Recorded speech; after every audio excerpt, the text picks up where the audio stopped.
പിതാവിന്റെയും പുത്രന്റെയും പരിശുദ്ധാത്മാവിന്റെ നാമത്തിൽ. എന്റെ പ്രിയപ്പെട്ടവരെ, ഇന്ന് അമ്മേ പരിശുദ്ധമ്മേ, അമ്മേ പരിശുദ്ധമ്മേ, ദൈവമാതാവേ, കൃപാസനത്തിലൂടെ ഞങ്ങൾക്കും ഞങ്ങളുടെ ദേശത്തിനും അമ്മ മധ്യസ്ഥം തേടി തന്ന എല്ലാ അനുഗ്രഹങ്ങൾക്കും കൃപകൾക്കും ഞങ്ങളിപ്പോൾ ഹൃദയം നിറഞ്ഞ നന്ദി പറയുന്നു. അമ്മേ പരിശുദ്ധമ്മേ, അമ്മേ പരിശുദ്ധമ്മേ, ദൈവമാതാവേ, 2004 ഡിസംബർ 7-ാം തീയതി ഉച്ചകഴിഞ്ഞ് 2:30 കൃപാസനത്തിൽ സംഭവിച്ച അമ്മയുടെ പ്രത്യക്ഷപ്പെടലിനെ കുറിച്ച് തിരുസഭയ്ക്ക് സമർപ്പിച്ചിരിക്കുന്ന പഠനരേഖകളുടെ മേൽ സഭാത്മകമായ പഠനം ആരംഭിക്കുവാൻ ഞങ്ങൾ പ്രാർത്ഥിക്കുന്നു.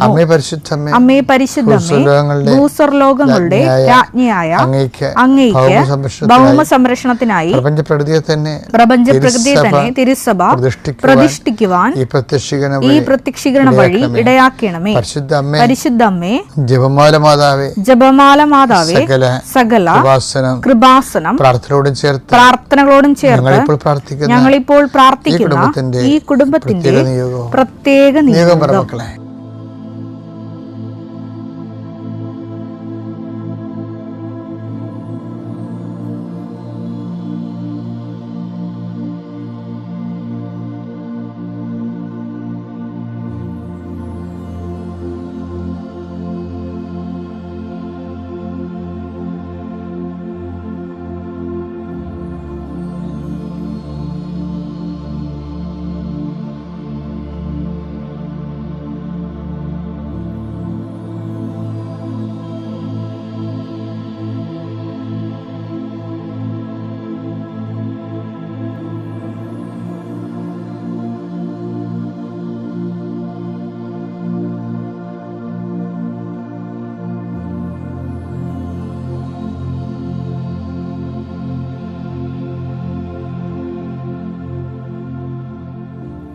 അമ്മയുടെ പ്രത്യക്ഷീകരണത്തിന്റെ ഈ അനുഗ്രഹവേളയിൽ ഞങ്ങൾക്ക് സാധിച്ചു തരുവാൻ കനിയണമേ.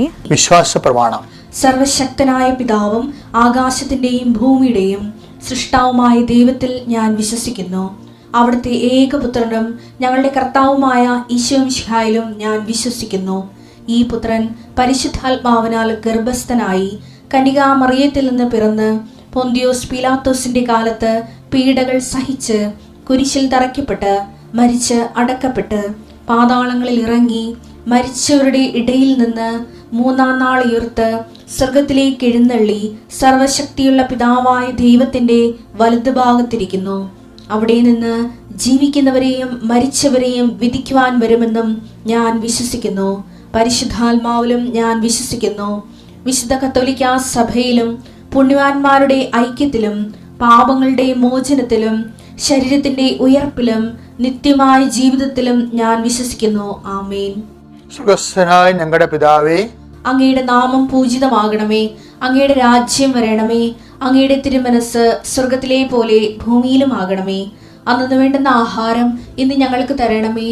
ഞങ്ങളോട് തെറ്റ് ചെയ്യുന്നവരോട് ഞങ്ങൾ ക്ഷമിക്കുന്നത് പോലെ ഞങ്ങളുടെ തെറ്റുകൾ ഞങ്ങളോടും ക്ഷമിക്കണമേ. ഞങ്ങളെ പ്രലോഭനത്തിൽ ഉൾപ്പെടുത്തരുതേ, തിന്മയിൽ ഞങ്ങൾ രക്ഷിക്കണമേ. ആമേൻ. നന്മ നിറഞ്ഞ മറിയമേ, സ്വസ്തി. കർത്താവ് അങ്ങയുടെ കൂടെ സ്ത്രീകളിൽ അങ്ങ് അനുഗ്രഹിക്കപ്പെട്ടവളാകുന്നു. അങ്ങയുടെ ഉദരത്തിൻ ഫലമായി ഈശോ അനുഗ്രഹിക്കപ്പെട്ടവനാകുന്നു. പരിശുദ്ധ മറിയമേ, തമ്പുരാന്റെ അമ്മേ, പാപികളായ ഞങ്ങൾക്ക് വേണ്ടി ഇപ്പോഴും ഞങ്ങളുടെ മരണസമയത്തും തമ്പുരാനോട് അപേക്ഷിക്കണമേ. ആമേൻ. കർത്താവേ, നിന്റെ ഉന്നതമായ നാമത്തിന് സ്തോത്രം ചെയ്യുന്നു. കർത്താവേ, നിന്റെ വിശുദ്ധ പൗരോഹിത്യത്തെ മഹത്വപ്പെടുത്തണമേ. കർത്താവെ, സഭയിലുള്ള സാന്നിധ്യം പ്രകടമാക്കണമേ. 39 വർഷം ഞാൻ അർപ്പിച്ച കൃപാനയുടെ യോഗ്യതയാൽ കൃപാസ്ഥാനത്താറെ ജീവനോടെ പ്രത്യക്ഷപ്പെട്ട മാതാവിൻ്റെ മാധ്യസ്ഥത്താൽ ഇന്ന് മെയ് 23-ാം തീയതിയായ വെള്ളിയാഴ്ച യാത്ര ചെയ്യുന്ന എല്ലാ മക്കളെയും ഞാൻ ആശീർവദിക്കുന്നു. നിങ്ങളുടെ യാത്രയുടെ ലക്ഷ്യങ്ങൾ കർത്താവിന്റെ നാമത്തിൽ ആശീർവദിക്കപ്പെടട്ടെ. നിങ്ങളുടെ നിങ്ങളുടെ ജീവിതത്തിന്റെ ഭാരങ്ങളുമായി നിങ്ങൾ സഞ്ചരിക്കുമ്പോൾ കഴുത്തിടറാതെ മുന്നോട്ട് പോകാൻ കർത്താവ് നിന്നെ താങ്ങട്ടെ. അധ്വാനിക്കുന്നവനും ഭാരം വഹിക്കുന്നവനും എൻ്റെ അടുക്കൽ വരിക, ഞാൻ നിങ്ങളെ ആശ്വസിപ്പിക്കാമെന്ന് അളിച്ചത് കർത്താവിൻ്റെ വചനത്തിലെ ആ ആശ്വാസ വചനത്തിലെ പ്രത്യാശ അർപ്പിച്ചുകൊണ്ട് ദൈവവേദലെ നീ മുന്നേറുക. നിന്റെ ഇടത്തും വലത്തും വീട്ടിലും വഴിയിലും ജലത്തിലും കരയിലും വാഗ്ദാനപ്രകാരം നിന്റെ ദൈവത്തിൻ്റെ ദൂതൻ നിനക്ക് മുമ്പേയും സഞ്ചരിക്കട്ടെ.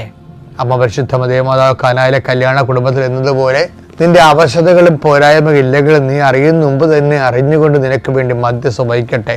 എല്ലാ മലാഖന്മാരും വിശുദ്ധന്മാരും രക്തസാക്ഷികൾ നീ ചെയ്യുന്ന പ്രവൃത്തികൾ ദൈവതിരുസന്നിധിയിൽ ആദരണീയമാകുന്നതിന് വേണ്ടിയും അത് സ്വീകാര്യമാകുന്നതിന് വേണ്ടിയും കർത്താവ് എൻ്റെ പരിശുദ്ധാത്മ നയിക്കപ്പെടുകയും നീ അനുഗ്രഹിക്കപ്പെടുകയും ചെയ്യട്ടെ. നീ ആർക്ക് വേണ്ടിയാണ് വാദിക്കുന്നത്, ആർക്ക് വേണ്ടിയാണ് നീ ശുപാർശ ചെയ്യുന്നത്, അവരെ കർത്താവ് ആശീർവദിക്കട്ടെ. നിന്റെ മധ്യസ്ഥ പ്രാർത്ഥനയ്ക്ക് പകരം നിന്റെ മധ്യസ്ഥ പ്രാർത്ഥന ദൈവദിവസം വിലയുള്ളതാകുവാൻ ആവശ്യമായ ദൈവത്തിൻ്റെ സുവിശേഷ പ്രവർത്തനങ്ങൾ ദൈവസ്നേഹത്തോടെ ചെയ്തുകൊണ്ട് നിൻ്റെ സ്വർഗീയമായ ആധ്യാത്മികമായ ആസ്തി പദ്ധതികൾ ഉറപ്പിക്കുവാൻ കർത്താവ് നിന്നെ ആശീർവദിക്കട്ടെ. എൻ്റെ കർത്താവിൻ്റെ ഉന്നതമായ നാമത്തിൽ സഭയുടെ അധികാരത്തിൽ നിൻ്റെ അധ്വാന ശേഷികൾ വർദ്ധിക്കുകയും അധ്വാന ഫലങ്ങൾ അഭിവൃദ്ധി പ്രാപിക്കുകയും ചെയ്യട്ടെ. എൻ്റെ കർത്താവിൻ്റെ ഉന്നതമായ നാമത്തിൽ സഭയുടെ അധികാരത്തിൽ കുരിശിൻ്റെ അടയാളത്തിൽ നീ എന്ത് ആഗ്രഹിക്കുന്നുവോ ഈ ദൈവത്തെ മുൻനിർത്തിക്കൊണ്ട് ആഗ്രഹിക്കുന്ന സൗഖ്യങ്ങൾ, ആഗ്രഹിക്കുന്ന വിടുതലുകൾ യേശുവിൻ്റെ നാമത്തിൽ തൽക്ഷണം മാതാവിൻ്റെ മധ്യസ്ഥ പ്രാപിക്കട്ടെ. എൻ്റെ കർത്താവിനുമായ നാമത്തിൽ നീ ഇടപെടുന്ന വ്യക്തികൾ, സംസാരിക്കുന്ന വിഷയങ്ങൾ, ഇടപെടുന്ന കാര്യങ്ങളെല്ലാം കർത്താവിൻ്റെ കൃപ നിറയട്ടെ. കർത്താവെ, ഇന്നത്തെ ദിവസം സമർപ്പിച്ച് പ്രാർത്ഥിക്കുന്നു. ഇന്നത്തെ ദിവസത്തിൻ്റെ യാത്രാ വഴികൾ, യാത്രാ ലക്ഷ്യങ്ങൾ എല്ലാം അതിൻ്റെ തടസ്സങ്ങൾ യേശുവിൻ്റെ നാമത്തിൽ മാറിപ്പോകട്ടെ. കർത്താവ്, രാവിലെ അങ്ങയുടെ തിരുസന്നിധിയിൽ തിരിച്ചണയുന്ന കാലത്തെ വഴിവെക്കിലെല്ലാം നിന്നെ കണ്ടുമുട്ടിയതിൻ്റെ അനുഭവങ്ങൾ മനസ്സിലോർത്ത് നിനക്ക് നന്ദി പറയുവാൻ ഈ ദൈവപൈതലിനെ കർത്താവ് മുദ്ര അനുഗ്രഹം നൽകട്ടെ എന്ന് പ്രാർത്ഥിക്കുന്നു. നിൻ്റെ അടിക്കടി നിൻ്റെ വിശ്വാസം വർദ്ധിക്കുകയും അടിക്കടി നിൻ്റെ ദൈവസ്നേഹം വർദ്ധിക്കുകയും നീ ദൈവത്തിൻ്റെ സുവിശേഷ സാക്ഷ്യം വഹിക്കാൻ നിനക്ക് ഭാരമില്ലാതൊരു ആ സാക്ഷ്യം വഹിക്കുവാൻ പറ്റുന്ന രീതിയിൽ ദൈവം നിന്നെ ആശീർവദിക്കുകയും അനുഗ്രഹിക്കുകയും ചെയ്യട്ടെ. നിത്യം പിതാവും പുത്രനും പരിശുദ്ധാത്മാവ് സർവ്വീശ്വരെ നയിക്കുക. ആമേൻ. എൻ്റെ പ്രിയപ്പെട്ടവരെ, ഉടമ്പടി ജീവിതത്തിലെ നമ്മുടെ ഡെയിലി ബ്രെഡ്, അനുദിന ആത്മമന്ന എന്നീ ശുശ്രൂഷയുടെ തുടങ്ങാനുള്ള കാരണം ഉടമ്പടി എടുത്തവരെ ലക്ഷ്യം വെച്ചുകൊണ്ടാണ്. ഉടമ്പടി എടുത്തവരെ ചിലർ രാവിലെ ഒരു പ്രാർത്ഥന അച്ഛനുമായിട്ട് കിട്ടിയിരുന്നെങ്കിലെന്ന് ആശിക്കുന്ന പോലുള്ള സാക്ഷ്യങ്ങൾ പറയും. നമുക്ക് നേരത്തെ അങ്ങനെ ചെറുതായിട്ടുണ്ടായിരുന്നു, പക്ഷെ അത് റെക്കോർഡ് ചെയ്തിട്ട് മധ്യസ്ഥ പ്രാർത്ഥന സ്വരം ആയിട്ട് കേൾക്കണത്. അപ്പോൾ അത് അല്ലാതെ അച്ഛൻ സ്ക്രീനിൽ വന്നിട്ട് നമുക്ക് ഒരുമിച്ച് പ്രാർത്ഥിക്കാൻ പറ്റുന്ന സാഹചര്യം പണ്ട് കോവിഡ് കാലത്ത് അങ്ങനെ ചെയ്യുമായിരുന്നു. ആ അനുഭവങ്ങളെ വെളിച്ചത്തിൽ ആൾക്കാർ ആവശ്യപ്പെട്ടിട്ടാണ് നമ്മൾ ഈ ഡെയിലി ബ്രെഡ് തുടങ്ങാൻ കാര്യം. കോവിഡ് കാലത്ത് ഓൺലൈനിൽ തന്നെ എല്ലാവർക്കും വേണ്ടി പ്രാർത്ഥിക്കുമായിരുന്നു. അതുതന്നെ ഇത്. അപ്പം അത് ആൾക്കാർക്ക് എല്ലാ ആശ്വാസവും അനുഭവം ഉണ്ടായിട്ടുണ്ട്. അപ്പം അതുപോലെ തന്നെ നിങ്ങൾക്ക് ഓരോ ദിവസവും, അതുകൊണ്ട് ഇതിത്തിരി ബുദ്ധിമുട്ടാണ് എനിക്ക്, എന്നാലും ഞാനത് ചെയ്യണതിൻ്റെ കാരണം സുവിശേഷം പ്രസംഗിക്കുക സാഹചര്യം അനുകൂലമാണെങ്കിലും അല്ലെങ്കിലും ഒന്നില്ലേ. 2 തിമോത്തി 4:2 വചനം പ്രസംഗിക്കുക സാഹചര്യങ്ങൾ അനുകൂലമാണെങ്കിലും അല്ലെങ്കിലും ജാഗരൂകതയോടെ വർത്തിക്കുക. മറ്റുള്ളവരിൽ ബോധ്യം ജനിപ്പിക്കുകയും അവരെ ശാസിക്കുകയും ഉദ്ബോധിപ്പിക്കുകയും ചെയ്യുക. ഇതെല്ലാം ഞാൻ ചെയ്യണതാണ്. നിങ്ങൾക്കറിയാമല്ല, ഉടമ്പടി ധ്യാനം കേൾക്കുമ്പോൾ ഒരു ശാസ്ത്രം കിട്ടാത്ത ഒരൊറ്റ ഉടമ്പടി ധ്യാനം പോലും ഉണ്ടാകത്തില്ല. എന്തെങ്കിലുമൊക്കെ അച്ഛൻ നിങ്ങൾ വഴക്ക് പറയും. അത് കാര്യം ഇത് അത് സുവിശേഷത്തിൽ അങ്ങനെ ശാസിക്കേണ്ടതാണ്. അതായത് ഇടയൻ ആടുകളെ നയിക്കുമ്പോൾ ചിലരിങ്ങനെ അപഭ്രംശം സംഭവിക്കത്തില്ലേ, അപ്പോൾ ഒരു കൊട്ടും മുട്ടൊക്കെ കൊടുത്തിട്ടാണ് നേരെ ആക്കി വെക്കുന്നത്. അപ്പം അതുപോലെ ശാസന കിട്ടും. പിന്നെ എന്താണ് ബോധ്യം. അപ്പോൾ ഞാൻ എപ്പോഴും കർത്താവിനോട് പറയുകയാണ്, കർത്താവേ, ജനങ്ങൾക്ക് ഞാൻ സംസാരിക്കുമ്പോൾ ബോധ്യം കിട്ടണമെന്ന്. പണ്ടേ ഞാൻ സംസാരിച്ച ആൾക്കാർക്ക് മനസ്സിലാകത്തില്ലായിരുന്നു. ഞാൻ സെമിനാരിൽ നിന്ന് ഫ്രഷ് ഹാൻഡായിട്ട് ഇറങ്ങിയിട്ട് ആദ്യത്തെ 3 കൊല്ലമൊക്കെ സംസാരിക്കുമ്പോൾ അച്ഛൻ പറഞ്ഞൊന്നും മനസ്സിലാടെന്ന് പറയും. അപ്പോൾ എനിക്ക് തന്നെ അറിയാം ഞാൻ ഓവർ തിയോളജിക്കലും ഓവർ ഫിലോസഫിക്കലുമാണ്. അങ്ങനെയായിട്ടാണ് പണ്ട് സംസാരിച്ചുകൊണ്ടിരുന്നത്. അപ്പോൾ അതിന് ജീവിതമായിട്ട് യാതൊരു ബന്ധവും ഇല്ല. അവസാനം ഞാൻ തന്നെ ചോദിച്ചു വാങ്ങിച്ചതാണ്. സിമ്പിളായിട്ടുള്ള ലളിതമായ രീതിയിൽ കർത്താവെ ജനങ്ങളോട് സംസാരിക്കാൻ ഇടയാക്കണമെന്ന്. ഇന്നത്തെ ശൈലി അതിനേക്കാൾ മാറി. ഇന്ന് വചനത്തിൻ്റെ പൊരുളുകൾ ജീവിതത്തിൻ്റെ ബന്ധിയായിട്ട് ലിങ്ക് ചെയ്ത് അവതരിപ്പിക്കാൻ കർത്താവ് ഒരു പ്രത്യേക അഭിഷേകം തന്നു. ഞാനത് കഴിഞ്ഞ ദിവസങ്ങളിൽ ഒരു ചേച്ചി ഒരു സാക്ഷിയൊക്കെ പറഞ്ഞിരുന്നു. കാര്യം അത് കേൾക്കുമ്പോൾ അവർക്ക് ജീവിതത്തിൽ ബോധ്യങ്ങൾ കിട്ടുമെന്ന്. അത് ഈ 2 തിമോത്തി 4 ഒന്നുകൂടെ വായിച്ചേ. വചനം പ്രസംഗിക്കുക സാഹചര്യങ്ങൾ അനുകൂലമാണെങ്കിലും അല്ലെങ്കിലും അതായത് അല്ലെങ്കിലും എന്ന് പറഞ്ഞു കഴിഞ്ഞാലേ, അതായത് ഇതിന് 2 മാർക്കാണുള്ളത്. 2 തരം മാർക്കുണ്ട്. ജാഗരൂകത വേണം. പക്ഷെ അതേസമയം തന്നെ സാഹചര്യം ഒക്കുമ്പോൾ മാത്രം വചനം പ്രഘോഷിക്കാനുള്ളതല്ല. പ്രാർത്ഥന അങ്ങനെയാണ്. അതൊരു അപ്പോസ്തലിക നിലപാടാണ്. അതായത് ഇപ്പം സാഹചര്യം പ്രതികൂലമാണ് എങ്കിൽ അങ്ങനെ എന്നിട്ടും നമ്മൾ പ്രാർത്ഥിക്കുകയും പ്രവർത്തിക്കുകയും ചെയ്യണമെങ്കിൽ അതിന് ഒരു എബോവ് ഡിസ്റ്റിങ്ഷൻ മാർക്കാണ് ഉള്ളത്. അനുകൂലമായ സാഹചര്യത്തിൽ പ്രവർത്തിച്ച ക്ലാസ് മാർക്ക് കിട്ടും നമുക്ക് 60 മാർക്ക്. അതാണ് വ്യത്യാസം. അല്ലെങ്കിൽ നമുക്ക് സമയത്ത് ആഹാരം കിട്ടുന്നുണ്ട്, നമുക്ക് രോഗങ്ങളൊന്നുമില്ല, കടങ്ങളൊന്നുമില്ല, നമ്മൾ വളരെ ഹാപ്പിയാണ്, ഫീൽ ഫ്രീ ആണ്. അപ്പോൾ ദൈവത്തിന് നമ്മൾ വർക്ക് ചെയ്യണമെങ്കിൽ നമുക്ക് 60% ആണുള്ളത്. എൻ്റെ അനുഭവത്തിൽ നിന്ന് ഞാൻ പറയണ. പക്ഷെ നമ്മുടെ സാഹചര്യം പ്രതികൂലമാണ്. എന്താണ്, നമുക്ക് രോഗമുണ്ട്, ശരീരം മേലനങ്ങണില്ല, അതുപോലെ തന്നെ നമുക്ക് ചിലപ്പോൾ വിശപ്പുണ്ട്, അതിന് തൽക്കാലത്തേക്ക് മാർഗം കാണുന്നില്ല. അങ്ങനെയുള്ള പ്രതികൂല സാഹചര്യങ്ങളിലും ആണ് പ്രാർത്ഥിക്കണമെന്നുണ്ടെങ്കിൽ അതിന് ഈ 80% എബോവ് മാർക്കിങ്സ് വരും. പക്ഷെ ബുദ്ധിയുള്ളവർ, കാര്യം ഞാൻ എപ്പോഴും നിങ്ങൾ പറയുന്നു, ഈ ഉടമ്പടി ജീവിതം ബുദ്ധിയുള്ളവരുടെ ജീവിതമാണെന്ന് പറയും. As A life of intellect. എന്താ കാര്യം, ആ ഷെയറിന് അടുത്ത ഏത് ഷെയറാണ് അടുത്ത മാർക്കറ്റിൽ വില കൂടാൻ കഴിവുള്ളതെന്ന് ചിലർക്ക് അറിയാൻ പറ്റും. അപ്പോൾ അവരത് വില കുറച്ചപ്പോൾ വാങ്ങിച്ചു വെക്കും. ഇപ്പം നമുക്ക് പ്രയാസങ്ങളൊക്കെ ഉള്ള സമയമാണെങ്കിൽ, വേദന, രോഗം, മറ്റുള്ളവരുടെ വഴക്ക്, അതുപോലെ തന്നെ വീട്ടിലെ ഭിന്നതകളൊക്കെ ഉള്ള സമയത്ത് അത് നമ്മളിതിനെ ബാധിക്കാതെ നമ്മൾ നമ്മുടെ ജോലി ശുശ്രൂഷയോടെ മുന്നോട്ട് പോകുകയാണെങ്കിൽ അതിന് മാർക്ക് കൂടും. എന്താ കാര്യം, അത് ഭയങ്കര പ്രാർത്ഥിക്കാൻ പാടുള്ള സമയമാണ്. അപ്പം എന്നിട്ട് നമ്മൾ പ്രാർത്ഥിക്കുമ്പോൾ ഉള്ളതിന് നല്ല ദൈവസന്നിധിയിൽ മഹത്വം വർദ്ധിക്കും. അങ്ങനെയാണ് എൻ്റെ റേറ്റിംഗ് വർദ്ധിക്കുന്നത്.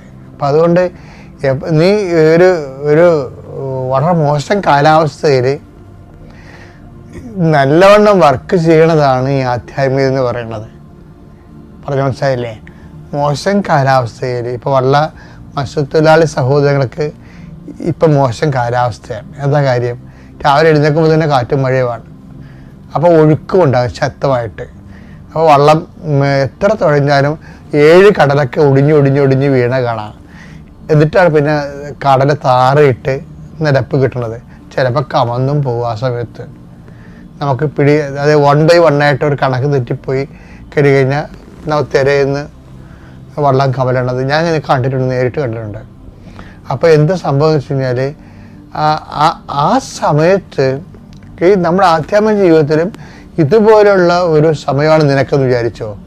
വഴക്കുണ്ട്, കേസുണ്ട്, പോലീസ് സ്റ്റേഷനിൽ ചെല്ലാൻ പറഞ്ഞിരിക്കുന്നു, കുടുംബത്തിൽ വീട്ടിൽ സാമ്പത്തിക ബാധ്യത കാര്യങ്ങളുണ്ട്, കുഞ്ഞുങ്ങളുടെ പഠനമുണ്ട്, അവരുടെ പരീക്ഷ, അവരുടെ ഉപരിവിദ്യാഭ്യാസത്തിന് വേണ്ടിയുള്ള ചിലവുണ്ട്.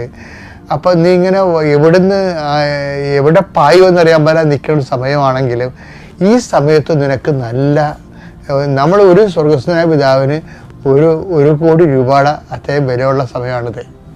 മനസ്സിലായില്ലേ? അപ്പം അതുകൊണ്ട് അയ്യോ എന്നിട്ട് ഞാൻ ഇത്രയും കഷ്ടപ്പെടല്ലോ, എന്നിട്ട് ഇത്രയും ഞാൻ ഇങ്ങനെ ദൈവത്തെ ഒപ്പ് ജീവിച്ചിട്ടും എനിക്ക് കഷ്ടപ്പാടാണല്ലോ, എനിക്ക് പ്രാർത്ഥിച്ചിട്ട് എന്ത് കാര്യം എന്നൊക്കെ പറഞ്ഞുകൊണ്ട് ചില ഇൻഡയറക്റ്റ് അല്ല ഇഡിയറ്റ്സ് അല്ലേ അവർ പ്രെയർ ചെയ്യാതിരിക്കും. അപ്പോൾ ഈ സമയത്താണ് നമുക്ക് പ്രെയർ. അപ്പോൾ എല്ലായ്പ്പോഴും ഓർക്കണം, ജീവിതം പ്രശ്നത്തിലിരിക്കുമ്പോൾ നമുക്ക് നല്ല റേറ്റിംഗ് ഉണ്ടാകും നമ്മുടെ തന്നെ. അപ്പോൾ നിങ്ങൾ എന്ത് ചെയ്യണമെന്നറിയാമോ? നിങ്ങൾ അതൊന്നും നോക്കാതെ കണ്ണുടച്ച് പ്രാർത്ഥനാ ജീവിതത്തിലെ സുവിശേഷ സാക്ഷ്യ ജീവിതത്തിലെ വെള്ളം ചേർക്കാതെ മുന്നോട്ട് പോകണം. എന്നിട്ട് എന്ത് ചെയ്ത ഈശോ ഇത് ഒരു സമയമാകുമ്പോൾ ഈശോ ഇതെല്ലാം കറക്റ്റ് ആൻസർ ചെയ്യുന്ന സമയമുണ്ട്. അത് ഭയങ്കര രസമാണ്. നിലച്ചെറിയ സമയത്ത് നമുക്ക് കാര്യങ്ങൾ സെറ്റാകണ കാണാം. അപ്പം അതുകൊണ്ട് സന്തോഷമായിരിക്കുക. സാഹചര്യം പ്രതികൂലമാണെങ്കിൽ തന്നെ നിൻ്റെ ആധ്യാത്മിക ജീവിതം ഒരു അല്പം പോലും തടസ്സമില്ല മുന്നോട്ട് കൊണ്ടുപോവുക. കർത്താവ് നിന്നെ അനുഗ്രഹിക്കട്ടെ.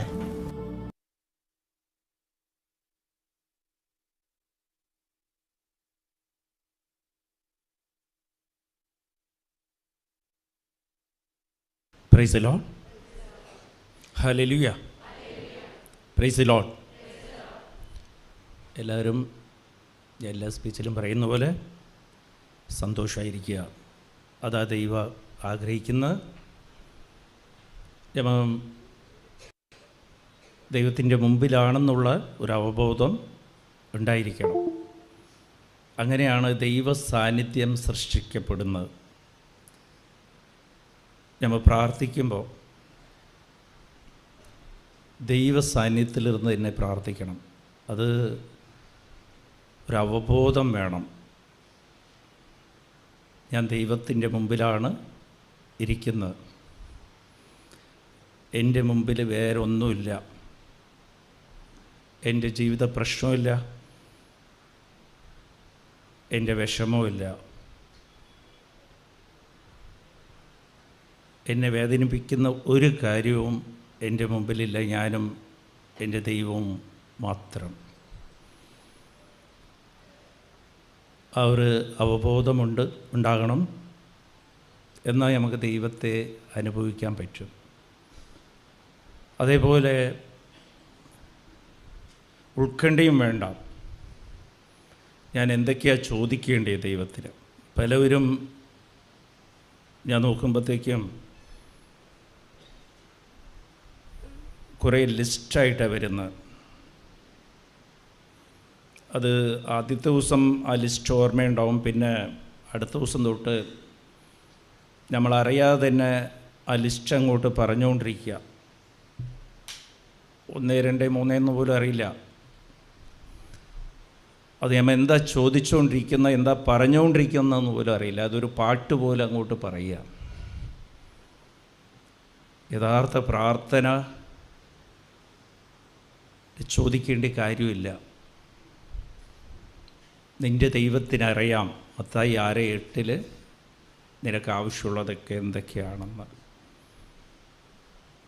നീ ചോദിക്കുന്നതിന് മുമ്പ് തന്നെ നീ ലഭിച്ചെന്ന് വിശ്വസിക്കുക. എന്നുവെച്ചാൽ നിനക്ക് ആവശ്യം എന്തൊക്കെയുണ്ടെന്ന് നിൻ്റെ ദൈവത്തിനറിയാം. അത് നിനക്ക് തരാൻ ദൈവം ഓൾറെഡി തയ്യാറായിരിക്കുക. അതിൻ്റെ നടപടി എടുത്തിരിക്കുക. നമ്മളെല്ലാവരും ചോദിച്ചുകൊണ്ടിരിക്കുന്നത് നമുക്ക് ആവശ്യമില്ലാത്തൊക്കെയാണ്. അത് ഇപ്പോൾ അറിയില്ല,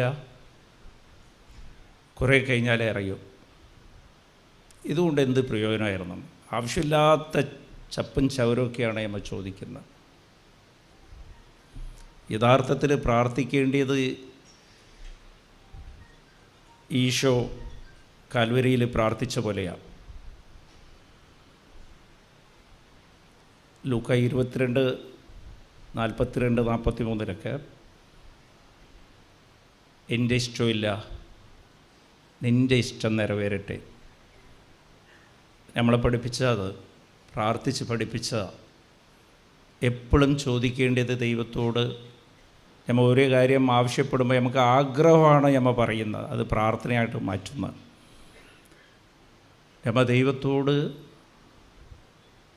ചോദിക്കുമ്പോൾ ആകെ ഇത്രയും മാത്രം, എൻ്റെ ആഗ്രഹം എല്ലാം നടക്കേണ്ടത് നിൻ്റെ ആഗ്രഹം. എന്ന് വെച്ചാൽ നീ പ്രാർത്ഥിക്കുന്നത്, നീ ചോദിക്കുന്നതെല്ലാം നിൻ്റെ ആഗ്രഹമാണ്. അതൊന്നും നടക്കണ്ട. അതിൽ നിൻ്റെ ആഗ്രഹം ഉണ്ടെങ്കിൽ നടന്നാൽ മതി. അപ്പോൾ ദൈവാനുഭവം ഉണ്ടാവും. അതാണ് യഥാർത്ഥ പ്രാർത്ഥന. കുറേ ലിസ്റ്റ് ഉണ്ടാക്കി അങ്ങനെയില്ല. അതൊക്കെ എൻ്റെ ആഗ്രഹമാണ്. പക്ഷേ ഇത് എൻ്റെ ആഗ്രഹം നീ നിറവേറ്റി തരണ്ട ദൈവമേ. ഇതിലേതെങ്കിലും നിൻ്റെ ആഗ്രഹം ഉണ്ടെങ്കിൽ, ഇല്ലെങ്കിൽ നിൻ്റെ ആഗ്രഹം എന്തൊക്കെയാണോ അത് നടത്തിയാൽ മതി. അപ്പോൾ പിന്നെ എന്താ പ്രാർത്ഥിക്കേണ്ടത്? നന്ദി പറയുക. നന്ദി പറച്ചില, ദൈവമായിട്ട് സംസാരിക്കുന്ന. എന്തിനാ നന്ദി പറയണത്? ഒരു 4-5 കാര്യം ഓർത്തെടുക്കുക. ഇതിനു മുമ്പ് ദൈവം നിങ്ങളുടെ ജീവിതത്തിൽ പ്രവർത്തിച്ച കാര്യങ്ങൾ നമ്മളതെല്ലാം മറന്നിട്ട് ഒരു പ്രശ്നം വരുമ്പോൾ, ഒരു സഹനം വരുമ്പോൾ അതെല്ലാം മറക്കും. പിന്നെ അതായിരിക്കും നിങ്ങളുടെ ലിസ്റ്റിൽ. ആ ലിസ്റ്റും കുറേ കഴിഞ്ഞാൽ മാഞ്ഞു പോവും. അതിന് ഉത്തരം ലഭിച്ചില്ലെങ്കിൽ അത് വായിച്ചിട്ട് ദൈവത്തിന് തന്നെ ഐഡിയാസ് പറഞ്ഞു കൊടുക്കും. പലവരും എൻ്റെ കൂടെ കൗൺസിലിംഗ് എന്ന് വന്നിട്ട് പലവരും ഞാൻ എപ്പോഴും പറയാറുണ്ട്, മിക്കവാറും വന്ന് ചോദിക്കുന്ന സ്ഥലം വിൽക്കണം, അതിനുവേണ്ടി ബ്രദർ പ്രാർത്ഥിക്കണം. അപ്പോൾ ഞാൻ ചോദിക്കും, എന്തിനാ ഇപ്പോൾ അത്യാവശ്യം സ്ഥലം വിൽക്കേണ്ടത്? മകളുടെ കല്യാണം. അപ്പോൾ മകളുടെ കല്യാണം നടക്കേണ്ടത്, പക്ഷേ അവർ തന്നെ ഉറപ്പിച്ചു വെച്ചിരിക്കുക സ്ഥലം വിറ്റാൽ മാത്രമേ ദൈവത്തെ കൊണ്ട് പോലും കല്യാണം നടത്തി തരാൻ പറ്റൂ. ഐഡിയാസാണ്. എനിക്ക് ലോൺ പാസ്സാകണം, എന്നാലേ വീട് കെട്ടാൻ പറ്റൂ, കടം തീരണം. നമ്മൾ തന്നെ ദൈവത്തിന് ബുദ്ധി പറഞ്ഞു കൊടുക്കുക. യഥാർത്ഥത്തിൽ അത് ശരിയാണോ? ഇല്ല. നമുക്കെന്താണ് ആവശ്യം അത് ദൈവം പഠിപ്പിച്ച പോലെ നമുക്കെന്ത് ആവശ്യമുണ്ടോ അത് മാത്രം പറയുക. എന്നിട്ട് അതിൻ്റെ കൂടെ പറയണം, എൻ്റെ ഇഷ്ടമില്ല, നിൻ്റെ ഇഷ്ടം നിറവേറട്ടെ. അങ്ങനെ ഒന്ന് പ്രാർത്ഥിച്ചു നോക്കുക ഒരു മാസത്തേക്ക്. എപ്പോഴും പറയാറുണ്ട്, അടുത്ത മാസം വരെ ഞാൻ പറയുന്ന ക്ലാസ് ഒന്ന് പ്രാക്ടീസ്, അതൊന്ന് ട്രൈ ചെയ്ത് നോക്ക്, അനുഭവം കിട്ടും. Price the Lord. ദൈവം നമ്മളെ കൂടെ ഉള്ളൊരു അനുഭവം ഉണ്ടാകും. പിന്നെ എപ്പോഴും നമ്മൾ ശ്രദ്ധിക്കേണ്ടത്, നമ്മളെ ലക്ഷ്യം എന്തായിരിക്കണമെന്ന് വെച്ചാൽ, ഇവിടെ ഒന്ന് ഉടമ്പടി എടുത്ത് ആ നിയമങ്ങളെല്ലാം നടന്നു കിട്ടുന്നതല്ല ലക്ഷ്യം.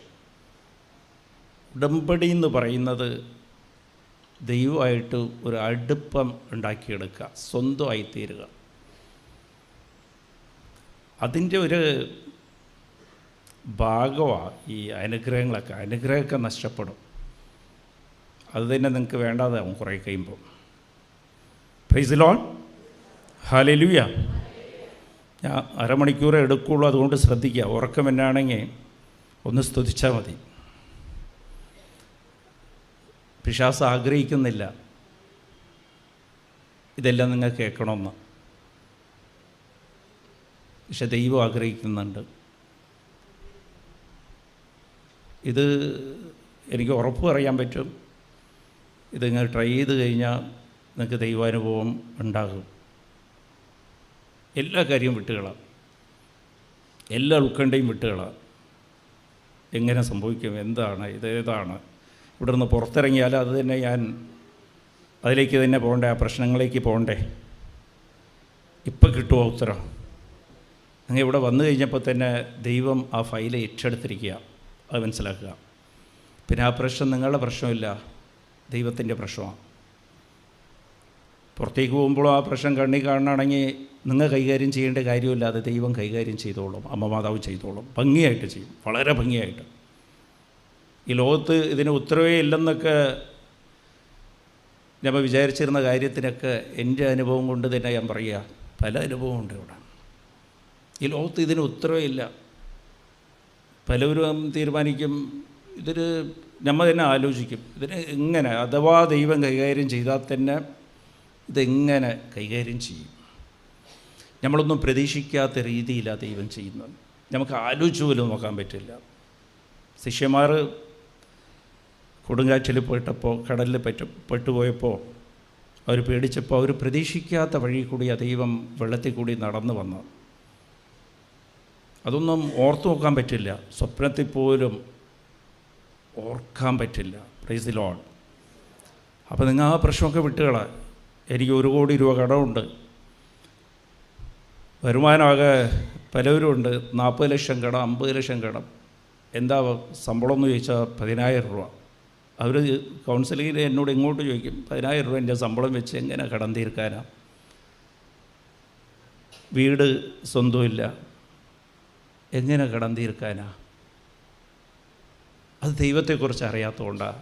നമ്മുടെ ദൈവത്തിന് എല്ലാം സാധ്യമാണ്, എല്ലാം സാധ്യമാണ്. അത് നിങ്ങളോ ഞാനോ അതിനെക്കുറിച്ച് ആലോചിച്ചിട്ട് കാര്യമില്ല, തല പുണ്ണാക്കിയിട്ട് കാര്യമില്ല. ദൈവത്തിന് ഭംഗിയായിട്ട് കൈകാര്യം ചെയ്യാൻ പറ്റും. നമ്മൾ ശ്രദ്ധിക്കേണ്ടി ഇത്രേ മാത്രമേ ഉള്ളൂ. ദൈവ സാന്നിധ്യത്തിൽ ആയിരിക്കുക. ഏതെങ്കിലും ഒരു കാര്യം, നിനക്കിപ്പോൾ 50 ലക്ഷമാണ് നിൻ്റെ കടം, 10 ലക്ഷമാണ് കടം, നിനക്കാകെ 10,000 രൂപയ്ക്ക് താഴെ ശമ്പളമുള്ളൂ, ജോലിയുമില്ല, എന്നാലും എപ്പോഴെങ്കിലും ദൈവം നിനക്കൊരു 50 പൈസ തന്നിട്ടുണ്ടെങ്കിൽ അതിനെ ഓർത്ത് എപ്പോഴും നന്ദി പറയുക. ദൈവം അത്രേ ആഗ്രഹിക്കുന്നുള്ളൂ. Price the lord. അപ്പോൾ ഇതിൽ എപ്പോഴും ദൈവത്തിലിരുന്ന് അകന്നു പോകാതെ നോക്കണം. ഇത്രയേ ഉള്ളൂ പ്രാർത്ഥന. ദൈവത്തിലിരുന്ന് അകന്ന് പോകരുത്. ദൈവം നോക്കുമ്പോൾ ഈ ലോകത്തിൻ്റെ തിരക്കിൽ ഞമ്മ പെടുമ്പോഴും ഞമ്മ തനിച്ച് കാണണം ദൈവത്തിനെ. Price the Lord. ദൈവത്തിനെ എല്ലാം കാണാൻ പറ്റും, എന്നാലും ഞമ്മ എത്ര വലിയ തിരക്കാണെങ്കിലും നമ്മളെ മക്കളെയോ നമ്മളെ പ്രിയപ്പെട്ടവരെയോ നമുക്ക് കാണാൻ പറ്റും പെട്ടെന്ന്. അപ്പോൾ അതെങ്ങനെയാ? ഒരു തിരക്കിൽ പെടുമ്പോൾ പെട്ടെന്ന് കണ്ണി കാണുന്ന എന്തിനാ? ഏത് വലുതാണോ അത് കാണപ്പെടും. ആ തിരക്കിലുള്ളതിൽ വലുത് അത് കാണപ്പെടും. അപ്പോൾ ദൈവത്തിൻ്റെ മുമ്പിൽ നമ്മൾ വലുതാകുക. Price the Lord. അത് ദൈവം പറഞ്ഞിരിക്കുന്നത് ലൂക്കാവ് 14:11 യവൻ എളിമപ്പെടുന്നു അവൻ വലുതാണ്, വലിയവനായവനെല്ലാം ചെറുതാണ്. Praise the lord. എളിമപ്പെടണം. അതുപോലെ 1 പത്രോസ് 5:5 ഇതൊക്കെ പറ്റുമെങ്കിൽ എഴുതി വയ്ക്കുക. എവിടെയെങ്കിലും എപ്പോഴും ഞാൻ പറയാറുണ്ട്, നമ്മൾ ദൈവത്തെ അന്വേഷിച്ച് വരുമ്പോഴത്തേക്ക് നമ്മുടെ കയ്യിൽ ഒരു ചെറിയ നോട്ട്ബുക്ക് വേണം, ഒരു ചെറിയ പേപ്പർ ഉണ്ടാകണം. അത് എഴുതിയെടുത്തിട്ട് ഇന്ന് ദൈവം സംസാരിച്ചത്, ദൈവം സംസാരിക്കും, ഇതൊക്കെയാണ് ദൈവം നിങ്ങളോട് സംസാരിക്കുന്നത്. അതൊന്ന് നോട്ട് ചെയ്ത് വെച്ചിട്ട് ഒരു ബുക്ക്, നിങ്ങളുടെ ഒരു പേഴ്സണൽ ബുക്ക് വേണം, വചനത്തിൻ്റെ ബുക്ക്. ദൈവം സംസാരിക്കുമ്പോൾ അപ്പോൾ ദൈവം നോക്കും, നിങ്ങൾ ഇതിൽ കുറേ കൂടി സീരിയസാണ് ഈ വിഷയത്തിൽ. ദൈവത്തോട് സംസാരിക്കണതിൽ സീരിയസാണ്. നമ്മൾ പലപ്പോഴും സീരിയസ് ആകാറില്ല. നിങ്ങൾ ഒരാളോട് ഒരു കാര്യം വർത്തമാനം പറഞ്ഞുകൊണ്ടിരിക്കുമ്പോൾ മറ്റൊരാൾ ചെവി കൊടുത്തില്ല, നിങ്ങൾ പറയണമെന്ന് ശ്രദ്ധിക്കില്ല എന്ന് പറഞ്ഞു കഴിഞ്ഞാൽ നിങ്ങൾ വർത്തമാനം നിർത്തും, സംസാരിക്കാൻ തോന്നില്ല. Price the Lord. ദൈവം നിങ്ങളോട് സംസാരിക്കണമെന്നുണ്ടെങ്കിൽ ദൈവം സംസാരിക്കുന്നതെല്ലാം, വചനമെല്ലാം എവിടെയെങ്കിലൊക്കെ കുറിച്ച് വയ്ക്കുമ്പോഴത്തേക്കും യു ആർ സീരിയസ്. അപ്പോൾ എന്താ ചെയ്യുക? കൂടുതൽ സംസാരിക്കാൻ തോന്നും. നമ്മളെ കേട്ടുകൊണ്ടിരിക്കുന്നവരാരാണ് നമ്മളെ കൂടുതൽ കേൾക്കുന്നോ അവരോട് കൂടുതൽ സംസാരിക്കാൻ തോന്നും. നമ്മളെ ശ്രദ്ധിക്കാത്തവരോട് സംസാരിക്കാൻ തോന്നുന്നില്ല. Price the lord. ഹല്ലേലൂയ. അപ്പോൾ എപ്പോഴും ദൈവം സംസാരിക്കണം നമ്മളോട്. നമ്മൾ മാത്രം സംസാരിക്കുന്നതിൻ്റെ പേരില്ല പ്രാർത്ഥന. പ്രാർത്ഥന എന്ന് പറഞ്ഞാൽ അങ്ങോട്ടും ഇങ്ങോട്ടും കോൺവെർസേഷനാണ്.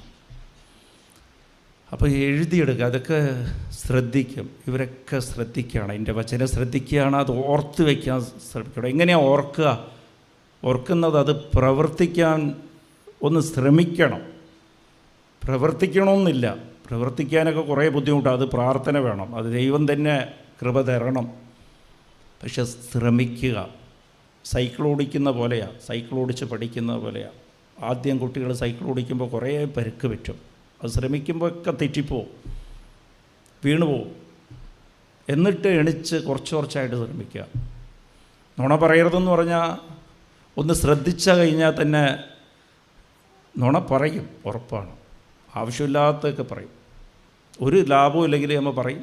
എന്നാലും 10 പറയുന്ന സ്ഥലത്ത് അത് 9 കുറയും, പിന്നെ 8 കുറയും. അത്രയും ശ്രദ്ധിക്കുക. Price the Lord. എന്നിട്ട് ആ ഒരു അവബോധം ഉണ്ടാകും. അപ്പോൾ ഇത് വചനം ശ്രദ്ധിക്കുമ്പോൾ ഉള്ള ഗുണം എന്താണെന്ന് വെച്ചാൽ നമുക്ക് അനുദപിക്കാൻ പരിശുദ്ധാത്മാവ് ഓർപ്പിപ്പിച്ച് തരും അവർക്കൊക്കെ. ഇല്ലെങ്കിൽ നമ്മൾ അനുദപിക്കും എന്നൊക്കെ പറയും, ഒളിഞ്ഞു കിടക്കും അവിടെ ഇവിടെയൊക്കെ ആയിട്ട്. നമ്മൾ എല്ലാം അനുദപിക്കില്ല. അപ്പോൾ ഗ്രേഡ് കുറയും, ഡിഗ്രി കുറയും. ഗ്രേസിൻ്റെ കൃപയുടെ അളവ് കുറഞ്ഞു പോകും. ഞാൻ 5 കിലോ വാങ്ങിക്കാൻ പോകുമ്പോഴത്തേക്കും ചിലപ്പോൾ വീട്ടിൽ എത്തി നോക്കുമ്പോഴത്തേക്കും 1/2 കിലോ കാണുള്ളൂ, ചോർന്നു പോകും. Price the lord. അപ്പോൾ അത് 5 കിലോ വാങ്ങിച്ചാൽ അത് 5 കിലോ തന്നെ കിട്ടണം. Price the lord. അപ്പോൾ എപ്പോഴും അനുദപിക്കണം. ഹല്ലേലൂയ. Price the Lord. വലിയ കാര്യങ്ങളൊന്നുമില്ല, ഇതൊക്കെ സിമ്പിളാണ്. ദൈവം ആഗ്രഹിക്കണ ചെറിയ ചെറിയ കാര്യങ്ങളാണ്. നമ്മൾ തലയൊക്കെ പുണ്ണാക്കി ഭയങ്കര എന്തൊക്കെയോ ആണ് ഈ പ്രാർത്ഥന. ദൈവത്തെ കിട്ടാൻ വലിയ പ്രയാസമാണ്. എവിടെയൊക്കെയാണ് ദൈവം വലിയ അകന്ന് നിൽക്കുകയാണ്. ഇവർക്കൊക്കെ കിട്ടും, എനിക്കൊന്നും കിട്ടില്ല. ഇതിനെന്തോ കുറേ പ്രാർത്ഥിച്ച് ഉപവസിച്ചൊക്കെയാണ് ദൈവത്തെ കിട്ടുന്നതെന്ന്. നിങ്ങൾ തനിയെ ഉപവസിച്ചോളും.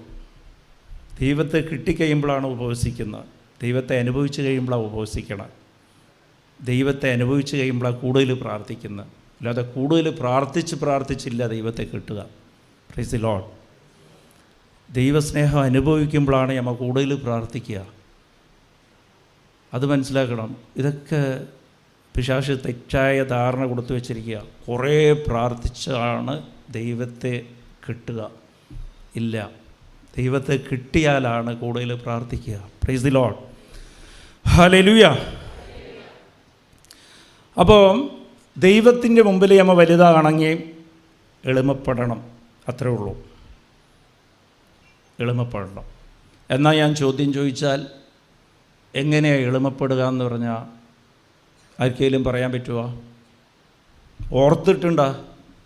എപ്പോഴും കേട്ടിട്ടുണ്ട് എങ്ങനെയാണ് എളിമപ്പെടുക? എളിമപ്പെടാൻ ദൈവം പറഞ്ഞിട്ടുണ്ട്. അതേപോലെ അഹങ്കാരികളെ ദൈവം അകത്തി നിർത്തും. ദൈവം വെറുക്കുകയൊന്നുമില്ല, ദൈവത്തിലിരുന്ന് അമ്മ തന്നെ അകന്നു പോവും. അതേപോലെ എളിമ ഉള്ളവരെ ദൈവം സ്നേഹിക്കും. എന്ന് വെച്ചാൽ ദൈവം അടുത്തായിരിക്കും. Price the lord. അപ്പോൾ എളിമപ്പെടുന്നത് എങ്ങനെയാണ്? ഈ ചെറുതായിട്ടിങ്ങനെ സംസാരിച്ച്, വലിയ ഒച്ചയില്ലാതൊക്കെ സംസാരിച്ച്, ഇങ്ങനെ കുനിഞ്ഞ് നിന്ന് ഇങ്ങനെ കൈയൊക്കെ വെച്ച് നിൽക്കുന്നതാണ് എളിമപ്പെടുന്നത്. എളിമപ്പെടേണ്ടത് എങ്ങനെയാണ്? എളിമപ്പെടാൻ ആഗ്രഹമുള്ളവർ എത്ര പേരാ? ഒന്ന് കൈപൊക്കാവും. Price the lord. അപ്പോൾ ഇതുവരെ എളിമപ്പെടാൻ ശ്രമിച്ചിട്ടുണ്ടോ? എങ്ങനെയാണ് ട്രൈ ചെയ്ത്? Price the Lord. എളിമപ്പെടാൻ എങ്ങനെയാണ് ട്രൈ ചെയ്ത്? അപ്പോൾ ഹൗ ടു ബി ഹംബിൾ, അതിനൊരു 2-3 പോയിൻ്റ് പറഞ്ഞുതരാം. ശ്രമിച്ചു നോക്കുക, ട്രൈ ചെയ്താൽ മതി.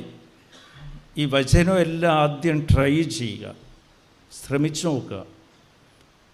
ശ്രമിക്കുമ്പോൾ കുട്ടികൾ നടക്കാൻ തുടങ്ങുമ്പോൾ അച്ഛനും അമ്മയ്ക്കും ഭയങ്കര ഇഷ്ടമാണ്. അപ്പോൾ കൂടുതൽ താല്പര്യം കാണിക്കും. എൻ്റെ മോൻ നടക്കാൻ പഠിക്കേണ്ട, മോള് നടക്കാൻ പഠിക്കേണ്ടെന്ന്. എന്നിട്ട് വീഴുമ്പോൾ കൈ പിടിച്ച് തരും. ഇത് നമ്മൾ നടക്കുകയില്ല, ഇരുന്നുകൊണ്ടേയിരിക്കും. Praise the lord. ഹല്ലേലൂയ. അപ്പോൾ എളിമപ്പെടേണ്ടത് ആദ്യം എളിമപ്പെടണമെന്നുണ്ടെങ്കിൽ ആദ്യം ഒരു അവബോധം വേണം. എൻ്റെ ദൈവം എൻ്റെ കൂടെയാണ്. അപ്പോൾ നമുക്ക് വലിയ ഈ പേടി കൊണ്ടാണ് ഈ അഹങ്കാരവും ഇതെല്ലാം തന്നെ. നമ്മളെ ശക്തിയിൽ നമ്മൾ വിശ്വസിക്കുന്നത് എൻ്റെ കൂടെ ആരുമില്ല, ഞാൻ തന്നെയാണ് എന്നുള്ളൊരു അഹങ്കാരം. അത് പേടിയാണ്. യഥാർത്ഥത്തിൽ അതിൽ ഒളിഞ്ഞു കിടക്കുന്നത് ഒരു പേടിയാണ്. ഇപ്പോൾ എൻ്റെ കൂടെ ഏറ്റവും വലിയ VIP, ഏറ്റവും വലിയ VVIP, എൻ്റെ ഏറ്റവും വലിയ സുഹൃത്താണെന്ന് വെച്ചോ, ഇപ്പോൾ ഇന്ത്യൻ പ്രസിഡൻ്റാണെന്ന് വെച്ചോ, എൻ്റെ കൂടെ നടക്കുകയാണ്.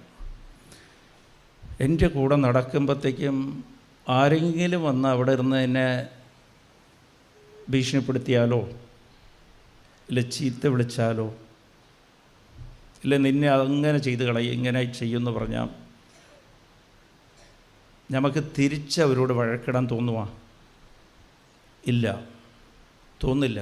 കാര്യം എന്താണെന്ന് വെച്ചാൽ എൻ്റെ കൂടെ അത്രയും ശക്തിയുള്ള ഒരാളുണ്ട്, പുള്ളി നോക്കിക്കോളും,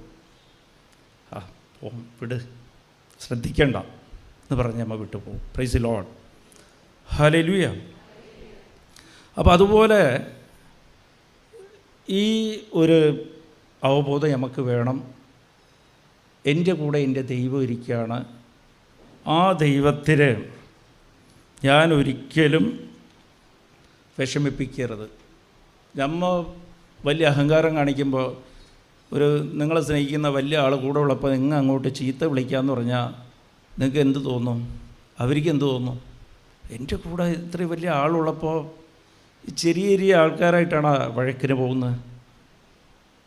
ഇല്ല, ദേഷ്യപ്പെടണം, സങ്കടപ്പെടണം, ഈ അഹങ്കരിക്കുക, ഞാൻ ഇങ്ങനെ ചെയ്യാം അങ്ങനെ ചെയ്യാമെന്ന്. അത് ചെയ്യേണ്ട കാര്യമില്ല. നമുക്കൊരു അവബോധം മതി, എൻ്റെ ദൈവമുണ്ട്, ഞാൻ ഇങ്ങനെ കൈയും പിടിച്ച് നടന്നാൽ മാത്രം മതി, ഞാൻ ഒന്നും ഈ പ്രശ്നത്തിൽ പോകണ്ട, പുള്ളിക്കാരൻ എന്നെക്കുറിച്ച് എന്ത് വിചാരിക്കും. Price the Lord. ആ ഒരു അവബോധം ആദ്യം വേണം. ഒന്നിനും പ്രശ്നം ഉണ്ടാക്കരുത്. എൻ്റെ കൂടെ ദൈവം ഉണ്ടെങ്കിൽ. ഇതിൽ പ്രശ്നം എന്താണെന്ന് വെച്ചാൽ, സാത്താൻ, പിശാച് ഇതിനെല്ലാം ക്ലെയിം ചെയ്യും, അവകാശവാദം ഉന്നയിക്കും. നിങ്ങൾ അഹങ്കരിക്കുമ്പോൾ, സാത്താൻ അഹങ്കരിച്ചിട്ടാണല്ലോ ദൈവത്തിരുന്ന് അകന്നു പോയത്. അപ്പം അഹങ്കരിക്കുമ്പോൾ സാത്താൻ അവകാശവാദം ഉന്നയിക്കും. ഇത് ജൂഡ് അതിൽ ഒരു അധ്യായമുള്ള 9-ാമത്തെ വചനം നോക്കുമ്പോൾ അറിയാം. മോശയുടെ മൃതശരീരത്തിൽ സാത്താൻ അവകാശവാദം ഉന്നയിച്ച എന്ന് വെച്ചിട്ടുണ്ടെങ്കിൽ, അമ്മ പാപം ചെയ്യുമ്പോൾ, അഹങ്കരിക്കുമ്പോൾ ഒരു അവബോധം വേണം. ഞാൻ ദൈവ സാന്നിധ്യത്തിലിരുന്ന് എൻ്റെ അധികാരം സാത്താൻ്റെ കയ്യിലായി പോകും. Price the Lord. അപ്പത്തന്നെ അനുദപിച്ചോളണം. അതിൻ്റെ പ്രോസസ്സാണ്. നമ്മൾ ദൈവത്തിൻ്റെ ഒരു സർക്കിളിലാണ് നിൽക്കുന്നത്. നമ്മൾ എളിമപ്പെടാതിരിക്കുമ്പോൾ, നമ്മളെക്കുറിച്ച് കൂടുതൽ ആലോചിക്കുമ്പോഴും അഹങ്കരിക്കുമ്പോഴും നമ്മൾ അങ്ങോട്ട് മാറും. Price the lord. അപ്പോൾ ഇത് പ്രലോഭനം സാത്താൻ നമുക്ക് കുറേ തരും. Price the Lord. അത് ശ്രദ്ധിക്കണം. ഞാൻ ഈ ഇടയ്ക്ക് ഒരു പ്രോഗ്രാം കാണുകയുണ്ടായി. അതിൽ ഒരാൾ, ഒരു TV-യിൽ പ്രോഗ്രാമാണ്, അവർ ലൈവായിട്ട് പെട്ടെന്ന് പോയിട്ട് അവർ പറയുന്നത് തന്നെ, ഞാൻ എന്ത് പറഞ്ഞാലും നിങ്ങൾ ഉത്തരം തരരുത്, മിണ്ടരുതെന്ന് പറഞ്ഞിട്ട്. Price the Lord. മിണ്ടാതിരുന്ന് കഴിഞ്ഞാൽ ജയിച്ച്. Price the lord. അപ്പോൾ സാത്താനും നമ്മൾ ഔട്ടാക്കാൻ നിൽക്കുക. ഇനി ദൈവത്തിൻ്റെ ഏരിയയിലാണ് നിൽക്കുന്നത്. ആ മാധ്യത്തിലിരുന്ന് സാത്താൻ്റെ മാധ്യത്തിലേക്ക് കൊണ്ടുവരാൻ നിന്നെക്കൊണ്ട് പാപം ചെയ്യിപ്പിക്കുക. Price the lord. അപ്പോൾ അതിന് ശ്രദ്ധിക്കേണ്ടത് മിണ്ടരുത്. സാത്താൻ വന്നിട്ട് പ്രലോഭനം തരും. അത് ആര് വെച്ചാൽ, ചിലപ്പോൾ നിങ്ങളെ ഭർത്താവ് മദ്യവെച്ചിട്ട് വരും. അത്രയും നേരം പ്രാർത്ഥിച്ച് കൊന്തയൊക്കെ ചൊല്ലി വീട്ടിൽ കുറേ പ്രാർത്ഥനയൊക്കെ ചൊല്ലിയിരിക്കും. അവിടെ ഒന്ന് ഒച്ചയെടുക്കുമ്പോഴത്തേക്കും തിരിച്ച് സംസാരിക്കും. പോയി. Price the Lord. ഔട്ട്. ഒരാളെ അവമാനിക്കും. വീട്ടിൻ്റെ അടുത്തുള്ളവരോ ജോലിക്ക് പോകുമ്പോൾ കൂടെ ഉള്ളവരെന്തെങ്കിലും സംസാരിക്കും. അപ്പോൾ അടുത്തുള്ളവർ വന്നിട്ട് പറയും, എടി നിന്നെക്കുറിച്ച് ഇത് മോശമായിട്ട് ഇവിടെ പറഞ്ഞു കേട്ടോ. അപ്പം തീർന്ന് ഔട്ട്. മിണ്ടാൻ തുടങ്ങും. Price the Lord. ഞാൻ ഇത്രയേ ഉള്ളൂ, അവൾ എന്തൊക്കെയാണെന്ന് അറിയാമെന്ന് പറഞ്ഞ് അമ്മ അങ്ങോട്ട് പറയാൻ തുടങ്ങും. Price the Lord. തീർന്നു. ഔട്ടായി. Price the Lord. അതുപോലെ മിണ്ടരുത്. അതുപോലെ ഒരു പ്രശ്നം ഉണ്ടായിക്കഴിയുമ്പോൾ, എന്തെങ്കിലും ഒരു ഉത്കണ്ഠ വന്നു കഴിയുമ്പോൾ, ഇത് മിണ്ടിപ്പിക്കാനാണ്, വിശ്വാസത്തിനെതിരെ സംസാരിപ്പിക്കാനാണ്. അപ്പോൾ നമ്മൾ ഉത്കണ്ഠപ്പെട്ട് പിറുപിറുക്കുമ്പോൾ പോയി, ഔട്ടായി. ഒരു കാരണവശാലും മിണ്ടരുത്. അത് ശ്രദ്ധിക്കണം. മിണ്ടരുതെന്ന് പറഞ്ഞാൽ പ്രതികരിക്കരുത്, പ്രതികരിക്കാതെ ഇരിക്കുക. അത് മത്തായി 5:11 ഈശോ നമ്മളോട് പറയുക, നിങ്ങൾ ജനങ്ങളെ അവമാനിക്കുമ്പോഴും അവമാനപ്പെടുത്തുമ്പോഴും നിങ്ങളെക്കുറിച്ച് നുണയായിട്ട് ഇല്ലാത്തതെല്ലാം പറയുമ്പോഴും നിങ്ങൾ മിണ്ടാതിരിക്കുക, സന്തോഷിക്കുക എന്ന്, പ്രതികരിക്കരുത്. ഇതൊക്കെ ഒരു പ്രലോഭനമാണ്. അപ്പോൾ ഇത് പ്രതിഫലം നിങ്ങൾക്ക് കിട്ടും. ഇതിൽ ജയിച്ചു കഴിഞ്ഞാൽ, സാത്താൻ്റെ പ്രലോഭനത്തിലിരുന്ന് നമ്മൾ ജയിച്ചു കഴിയുമ്പോൾ അതിന് എളിമപ്പെടലാണെന്നാണ് പറയുന്നത്. പ്രലോഭനം എന്താ? ദൈവവചനം പാലിക്കാതെ ഇരിക്കാൻ ഉള്ള ഒരു സാഹചര്യം സൃഷ്ടിക്കുന്നതാണ് പ്രലോഭനം. Price the Lord. ഒരു കാരണവശാലും എനിക്ക് മിണ്ടാതിരിക്കാൻ പറ്റില്ല. Price the Lord. എന്നെക്കുറിച്ച് ഇല്ലാത്തതൊക്കെ പറഞ്ഞിരിക്കുക, ഞാൻ അതിനെ പോയി പ്രതികരിച്ചില്ലെങ്കിൽ അത് സത്യമായിട്ട് തന്നെ ആൾക്കാരെല്ലാം വിശ്വസിക്കും. Price the lord. അപ്പോൾ അയാളെക്കുറിച്ച് ഞാൻ ഒരു കുറ്റം പറയണം, വിധിക്കണം, അത് പാവമാണ്, ദൈവവചനത്തിന് എതിരെയാണ്. അപ്പോൾ പ്രലോഭനമെന്ന് പറയണത് ദൈവവചനം പാലിക്കാതിരിക്കാനുള്ള ഒരു സാഹചര്യം സൃഷ്ടിക്കുന്നതിൻ്റെ പേരാ പ്രലോഭനം. Price the Lord. മിണ്ടരുത്, ഔട്ടാകരുത്. Price the Lord. ഒരു കാരണവശാലും മിണ്ടിപ്പോകരുത്. ആ ഒരു അവബോധം നിങ്ങൾക്ക് വേണം. സ്വന്തം അമ്മയോടായാലും വഴക്കിടുന്നതെല്ലാം നമുക്കിഷ്ടപ്പെടാത്തതൊക്കെ അമ്മ ചെയ്യും. ഈ പെൺമക്കൾക്കുള്ള പ്രശ്നം ഇതാ. എന്നിട്ട് പ്രലോഭനത്തിൽ ഔട്ടായി കഴിഞ്ഞിട്ട് പിന്നെ വന്ന് പ്രാർത്ഥിക്കും, എന്നിട്ട് പരാതിയാണ്, അത് ദൈവം കേട്ടില്ലല്ലോ, എൻ്റെ പ്രാർത്ഥന കേട്ടില്ല, എനിക്ക് ഉത്തരം ലഭിച്ചില്ല, കുറേ ദിവസമായി. ഇതൊക്കെയാണ് പ്രശ്നം. നിങ്ങൾ ഔട്ടായിരിക്കുക. Praise the lord. ഹല്ലേലൂയ. അപ്പം അനുദപിക്കണം. ഔട്ടായ കുഴപ്പമില്ല, ഔട്ടാകുമ്പോൾ തന്നെ അനുദപിച്ച് അടുത്ത പ്രാവശ്യം ചെയ്യരുത്. അത് ശ്രദ്ധിക്കണം. അത് പലവരും ശ്രദ്ധിക്കാറില്ല. ഉടമ്പടിയൊക്കെ അമ്മ എടുക്കും, പക്ഷേ ഈ ഔട്ടാകരുത്. അമ്മയുടെ കൂടെ നിൽക്കണം, ദൈവ സാന്നിധ്യത്തിലുണ്ടാകണം. ഭർത്താവിനോടായാലും ഭാര്യയോടായാലും മദ്യവെച്ചോട്ടെ, നിങ്ങളുടെ കയ്യിൽ ആയുധമില്ലേ, ജപമാലയില്ലേ. Praise the lord. മക്കൾ ഫോണിൽ അടിമയായിക്കോട്ടെ, നിങ്ങളുടെ കയ്യിൽ ആയുധമില്ലേ, ജപമാലയില്ലേ, അവർക്ക് വേണ്ടി കൂടി നിങ്ങൾ പ്രാർത്ഥിക്കുക. നിങ്ങളുടെ വീട്ടിൽ 4 പേരാണെങ്കിൽ 3 പേര് പ്രാർത്ഥനയ്ക്ക് വന്ന് ഇരുന്നില്ലെങ്കിൽ ഒരു കുഴപ്പമില്ല. കുഴപ്പമില്ലെന്ന് പറഞ്ഞാൽ ഇങ്ങനെ കുഴപ്പമില്ലാത്തില്ല. അത് നിങ്ങളുണ്ടല്ലോ വിശ്വാസത്തിൽ, 4 കൊന്ത ചൊല്ലിയാൽ മതി, അവർക്കും കൂടി ചേർത്ത് നിങ്ങൾ ചൊല്ലിയാൽ മതി. Price the Lord. അവർ ഞാൻ ഉറപ്പ് എഴുതി വെച്ചോ, കുറേ കഴിയുമ്പോൾ അവർ വന്ന് അവിടെ പ്രാർത്ഥനയിൽ ഇരുന്നിരിക്കും. ഉറപ്പാണ്. Price the Lord. അവർ 3 പേരും ഇല്ലാത്തപ്പോൾ നിങ്ങൾ അവിടെ പോയിട്ട് എന്തായാലും എൻ്റെ കടമ തീർക്കണമെന്ന് പറഞ്ഞിട്ട് ഒരു ജപമാലയും ചൊല്ലി അത് വെറുപ്പോടെ ചൊല്ലുകയും ചെയ്യും. എന്ത് നശിഞ്ഞ പിള്ളേരാണ്, എന്താ എൻ്റെ ജീവിതം നശിഞ്ഞ് കിടക്കണം എന്ന് 2 വാക്കും പറയാം, ഔട്ടായി. Price the Lord. അവിടെ ഔട്ടായി. നിങ്ങൾ ഒന്നും മിണ്ടരുത്, പ്രാർത്ഥിച്ചാൽ മതി. ഇത്രയും വലിയ ആയുധമില്ല ദൈവം തന്നിരിക്കണ ജപമാലയില്ലേ കയ്യിൽ. ഏത് കാര്യത്തിന് ഒരു പ്രശ്നം വന്നു കഴിഞ്ഞാൽ പ്രതികരിക്കരുത്. പക്ഷേ അത് ഭയങ്കര ഡിഫിക്കൽട്ടാണ്. ഇതൊക്കെ ഒന്ന് ശ്രമിച്ചു നോക്ക്. എനിക്കും ബുദ്ധിമുട്ടാണ് അതൊക്കെ, പ്രൈസ് ദി ലോർഡ്. പക്ഷേ അതൊക്കെ ശ്രമിക്കണം. നമ്മൾ കുറച്ചായിട്ട് ശ്രമിച്ച് അതിലേക്ക് പോകണം. ഈ ഒരു അവബോധം മതി. ഹല്ലേലൂയ. അപ്പോൾ ഇത്രയും അത് മിണ്ടാതെ ഇരിക്കുമ്പോൾ ഉള്ള ഗുണം എന്താണെന്ന് വെച്ചാൽ, പുറപ്പാട് 14:14 നിന്നോട് ആരെങ്കിലും നിന്നെ ഭീഷണിപ്പെടുത്തി, അത് പ്രലോഭനമാണ്. നീ തിരിച്ചെന്തെങ്കിലും പറയണം, തിരിച്ച് പ്രവർത്തിക്കണം. ദൈവം നിനക്ക് വേണ്ടി യുദ്ധം ചെയ്യും. Price the Lord. നീ മിണ്ടരുത്. നിനക്ക് വേണ്ടി ദൈവം മുമ്പിൽ കയറി നിൽക്കും. നീ ചെയ്യേണ്ട യുദ്ധം നീ ചെയ്യേണ്ട, നിന്നെക്കൊണ്ട് സാധിക്കില്ല. ആദ്യം അത് മനസ്സിലാക്കുക. നിനക്ക് വേണ്ടി ദൈവം നിൻ്റെ മുമ്പിൽ നിൽക്കും. Price the Lord. അതിന് മിണ്ടാതിരിക്കണം. അതുകൊണ്ടാണ് ഈശോ പറഞ്ഞത് മത്തായി 5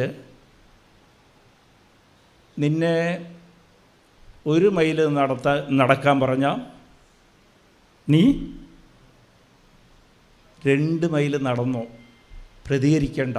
പ്രൈസ് ദി ലോർഡ്. അതേപോലെ നിൻ്റെ അങ്കി ആരെങ്കിലും ചോദിച്ചാൽ മേലങ്കിയും കൂടി എടുത്ത് കൊടുത്തേക്ക്, പ്രതികരിക്കാൻ പോകണ്ട, ഔട്ടായി പോവും. Price the Lord. ഇതൊക്കെയാണ് എളിമപ്പെടുന്നത്. എന്താണ്? ദൈവവചനം അതേപോലെ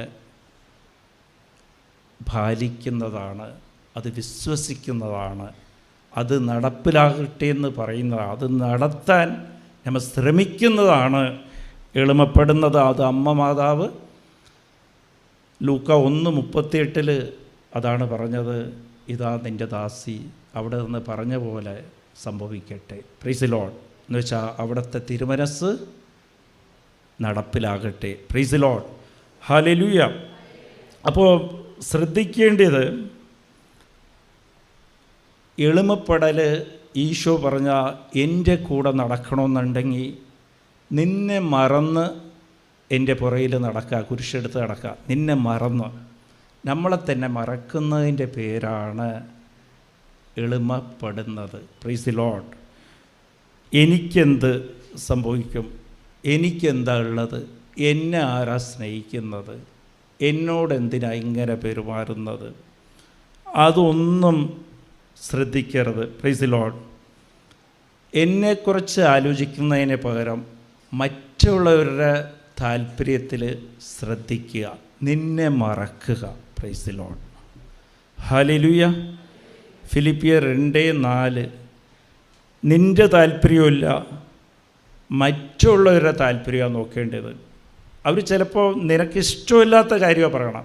ചെറിയ കാര്യം, കാലത്തെ ഭക്ഷണം, നിനക്ക് താല്പര്യമുള്ളത് ഇഡ്ഡലി ആയിരിക്കും, അമ്മ വയ്ക്കുന്ന പുട്ടായിരിക്കാം. Price the Lord. അവിടെ പ്രശ്നമായി. സാത്താൻ അതൊക്കെ ഒരു പ്രലോഭനമാണ്. ഔട്ടായി. ഞാൻ ഭക്ഷണം കഴിക്കില്ല, പോവും.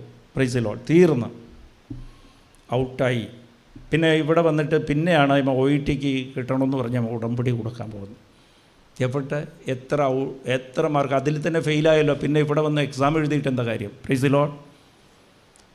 ആ എക്സാമിൽ ഫെയിലായിട്ട് ഇവിടെ വന്ന് OETയുടെ എക്സാം എഴുതിയിട്ട് എന്താ കാര്യം? Price the lord. ഹല്ലേലൂയ. ആദ്യം ശ്രദ്ധിക്കുക, ശ്രമിക്കുക, അത് പാസ്സാകാൻ ശ്രമിക്കുക. മിണ്ടരുത്, ഒരു കാരണവശാലും മിണ്ടിപ്പോരുത്. നിന്നെ ഔട്ടാക്കാൻ വേണ്ടി സാത്താൻ നിൽക്കുക. ഹല്ലേലൂയ. അത് പല രീതിയിലാണ് സാത്താൻ പ്രവർത്തിക്കുന്നത്. പല രീതിയിൽ പ്രലോഭനം തരും. നീ മിണ്ടിപ്പോകരുത്, അതിന് പ്രതികരിക്കരുത്. Price the Lord. പ്രതികരിക്കണം. എങ്ങനെയാണ് പ്രതികരിക്കേണ്ടത്? ജപമാല ചൊല്ലിയാണ് പ്രതികരിക്കേണ്ടത്. ഇല്ലാതെ അങ്ങോട്ട് വേണ്ടി ഞാൻ ഇപ്പം സംസാരിച്ച് കഴിഞ്ഞില്ലെങ്കിൽ, ഇപ്പം ഞാൻ ഇത് ചോദിച്ചില്ലെങ്കിൽ നാളെ എൻ്റെ തലയിൽ കയറും. ഇന്ന് ഞാൻ ഭർത്താവിനോട് മദ്യപിക്കരുതെന്ന് പറഞ്ഞില്ലെങ്കിൽ നാളെ മൊത്തം കുടുംബം നശിപ്പിക്കും. അങ്ങനെ പറഞ്ഞവർ എന്നോട് ചോദിക്കാറുണ്ട്, എത്ര കൊല്ലമായി ചേച്ചി ഈ ഒച്ചയും എടുത്ത് ബഹളം വെച്ച് വഴക്കിട്ട്? 10 കൊല്ലമായി എന്ന് പറയും. 10 കൊല്ലം മുമ്പ് മദ്യപിച്ചതിനേക്കാളും ഇച്ചിരിയെങ്കിലും കുറഞ്ഞിട്ടുണ്ടോ? ഇല്ല, കൂടിയിട്ടേ ഉള്ളൂ. Price the Lord. പിന്നെന്ത് കാര്യം? എന്നാൽ 10 കൊല്ലത്തിൽ എത്ര ജപമാല ചൊല്ലി ഈ കാര്യത്തിന്? ചൊല്ലിയിട്ടുണ്ടാവില്ല. ചൊല്ലാറുണ്ട്, അത് എല്ലാ പ്രാർത്ഥനയോടും ഓടുന്നു. അതിന് നിങ്ങൾ ഔട്ടായിട്ട് ജപമാല ചൊല്ലിയിട്ട് കാര്യമില്ല. Price the Lord. നിങ്ങൾ പ്രാർത്ഥിക്കുക. മക്കൾ അടിമത്തനമാണ്, ഇത് മറ്റേ മൊബൈലും വെച്ച് യൂസ് ചെയ്യുകയാണ്, നിങ്ങളെ അനുസരിക്കുന്നില്ല. നിങ്ങൾ അവർക്ക് വേണ്ടിയും കൂടി പ്രാർത്ഥിച്ച് സമർപ്പിക്കുക. ജപമാലയുണ്ട്, അതിലാ പ്രതികരിക്കേണ്ടിയില്ല. ഒച്ചയെടുത്ത് വേളം വെച്ച് പെരുവിറുത്ത് ചീത്ത വിളിച്ചില്ല. Price the lord. ഹല്ലേലൂയ. നിങ്ങൾക്ക് ഇഷ്ടമില്ലാത്ത കാര്യം സംഭവിക്കുകയാണെങ്കിൽ അത് ദൈവം നിങ്ങളുടെ കൃപയ്ക്ക് വേണ്ടിയിട്ടാണ്. എന്താ കാര്യമെന്ന് വെച്ചാൽ നമ്മൾ ദിവസവും പ്രാർത്ഥിക്കുന്നത് എൻ്റെ ഇഷ്ടമില്ല, നിൻ്റെ ഇഷ്ടം നിറവേറട്ടെ.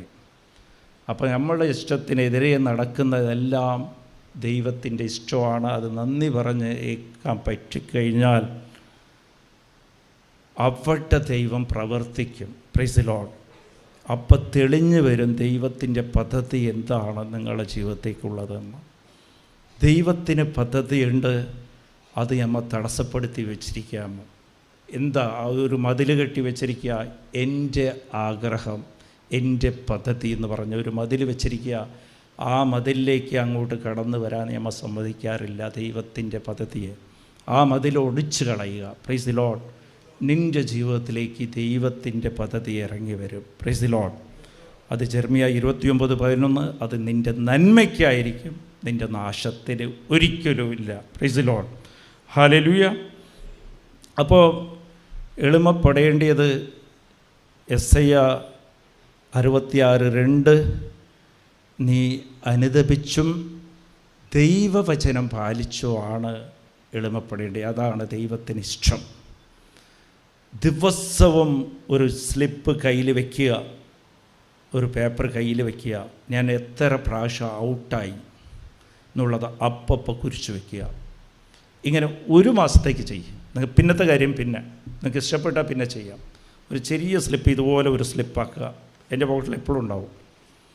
ഇങ്ങനെ ഒരു നീളത്തിന് ചെറുതായിട്ടൊരു സ്ലിപ്പ് നിങ്ങൾക്ക് കണ്ടാൽ മനസ്സിലായാൽ മതി. അത് വലിയ വാക്കിലൊന്നും എഴുതേണ്ട. അത് ഒന്ന് ഇന്ന് ഇപ്പോൾ ഈ കാര്യത്തിൽ ഔട്ടായി, 2ാമത് ഔട്ടായി, 3ാമത്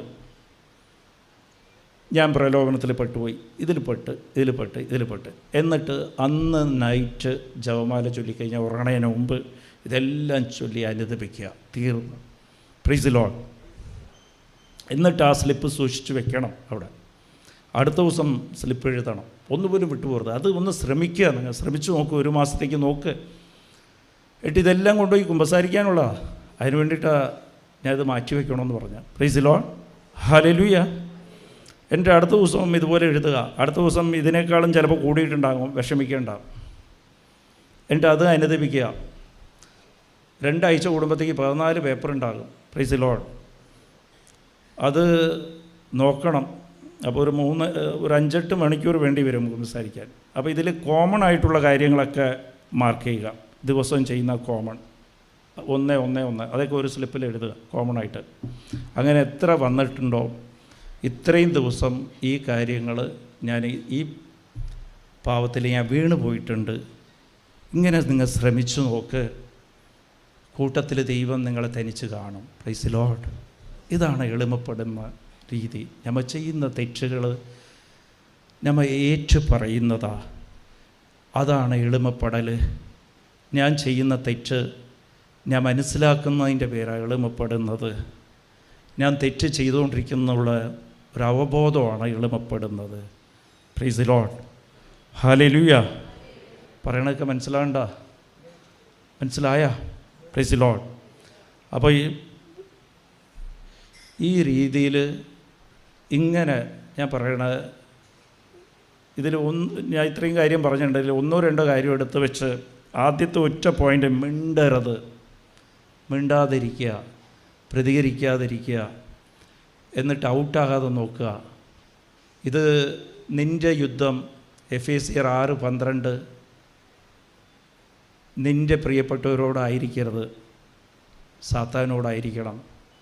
നിന്നെ പ്രലോഭിപ്പിക്കുന്നത് നിൻ്റെ മക്കളാകാം, ഭർത്താവാകാം, അമ്മയാകാം, അച്ഛനാകാം, അയൽക്കാരാകാം, കൂട്ടുകാരാകാം, റൂട്ടിൽ പോകുന്നവരാകാം, അവരൊന്നുമില്ല, അവരോടായിരിക്കരുത് യുദ്ധം, അവരെ സ്നേഹിക്കണം.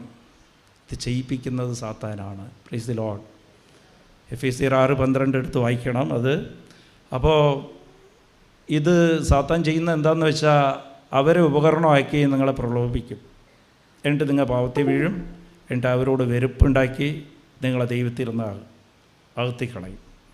അപ്പോൾ അവരോട് ഒരിക്കലും നിങ്ങൾക്കൊരു സങ്കടം തോന്നാൻ പാടില്ല. അവരില്ല ചെയ്യുന്നതെന്നുള്ളൊരു ബോധ്യം നിങ്ങൾക്ക് വേണം. അത് ദൈവം അനുവദിച്ചു തന്നത് നിങ്ങളെ എളിമപ്പെടുത്തി ദൈവത്തിലേക്ക് അടുപ്പിക്കാൻ വേണ്ടിയിട്ടാണ്. ദൈവം അനുവദിക്കാതെ ഒരുത്തനും നിങ്ങളെ വന്ന് പ്രലോഭിക്കാൻ വരില്ല, നിങ്ങളെ അപമാനിക്കില്ല, നിങ്ങളെക്കുറിച്ച് ഇല്ലാത്തതൊന്നും പറയില്ല. അഥവാ അത് അവർ പറയണ്ടെങ്കിൽ അത് സാത്താൻ പറയിപ്പിക്കുകയാണ്. ദൈവം അനുവദിച്ചും കൊടുക്കുന്നതാണ്. ദൈവം അനുവദിച്ചു കൊടുക്കുന്നത് നിന്നെ എളിമപ്പെടുത്തി ദൈവത്തിലേക്ക് അടുപ്പിക്കാനാണ്. Price the Lord.